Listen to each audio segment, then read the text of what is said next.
Jonathan cleaned up. Then he heard a sound. Written by Robert Munsch and illustrated by Martchenko.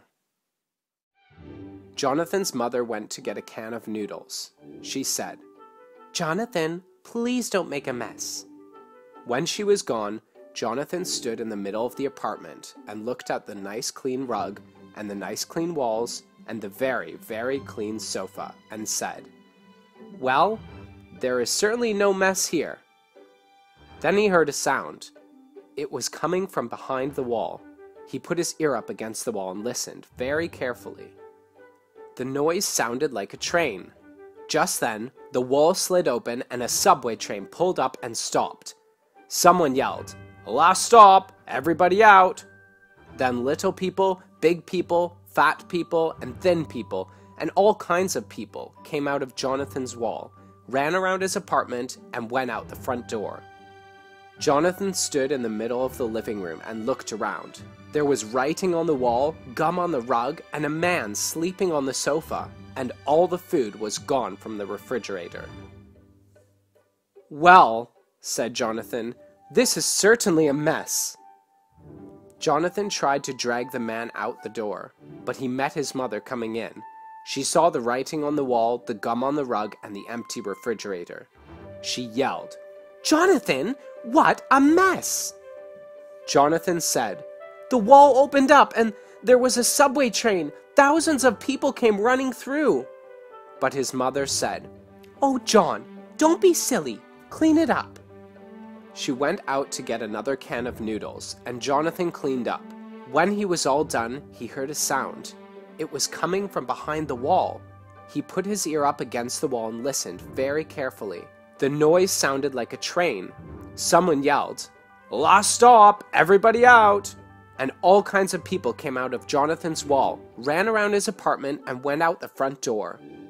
This time there were ice cream cones and chewing gum on the rug, writing and footprints on the wall, 2 men sleeping on the sofa, and a policeman watching TV.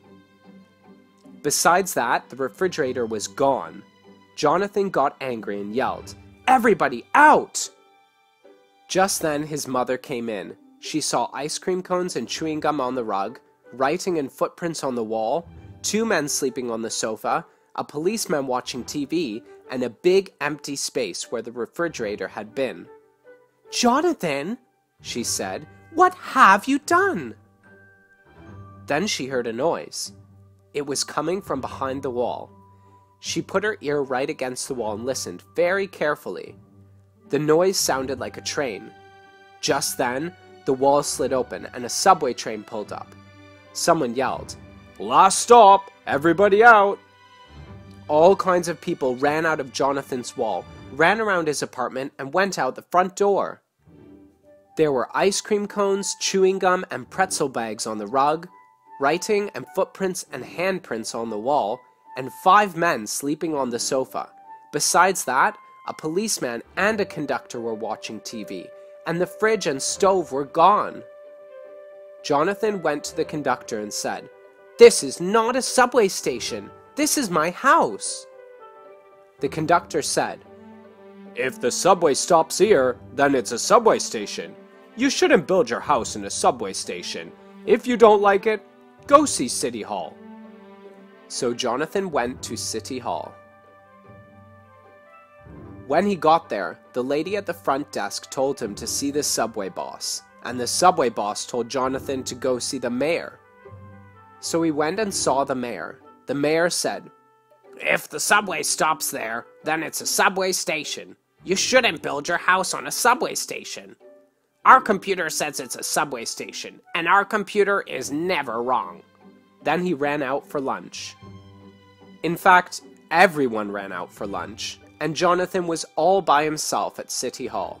Jonathan started to leave, but on his way out, he heard a sound. Someone was crying, "Ooh, I'm hungry."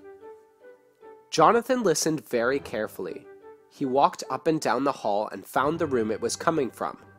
He went in, and there was a big, enormous, shining computer machine. The computer was going, "Wing, wing, clunk, clickety-clang," and its lights were going off and on. The voice was coming from behind it.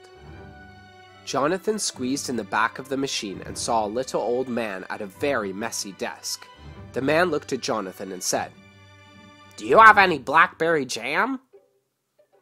"No," said Jonathan, "but I could get you some. Who are you?" "I'm the computer," said the man. Now, Jonathan was no dummy. He said, "Computers are machines, and you are not a machine. They go wing wing, kerklung, clickety clang." The man pointed at the big computer and said, "Well, that goes wing wang, kerklung, clickety clang, but the darn thing never did work. I do everything for the whole city." "Oh," said Jonathan, "I will get you some blackberry jam if you'll do me a favor. A subway station is in my house at 980 Yonge Street. Please change it." "Certainly," said the old man. "I remember doing that. I didn't know where to put it."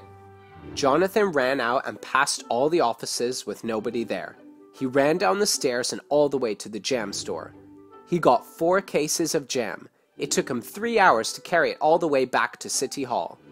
There was still nobody there. He carried the jam back behind the computer and put it on the floor. "Now," said the old man, "where am I going to put this subway station?" "I know," said Jonathan, and he whispered in the old man's ear. Then he left, but the old man yelled after him, "Don't tell anyone the computer is broken. The mayor would be very upset. He paid $10 million for it." When Jonathan got home, his mother was still standing on the rug because she was stuck to the gum. Jonathan started washing the writing off the wall. He said, "There will be no more subways here." And he was right.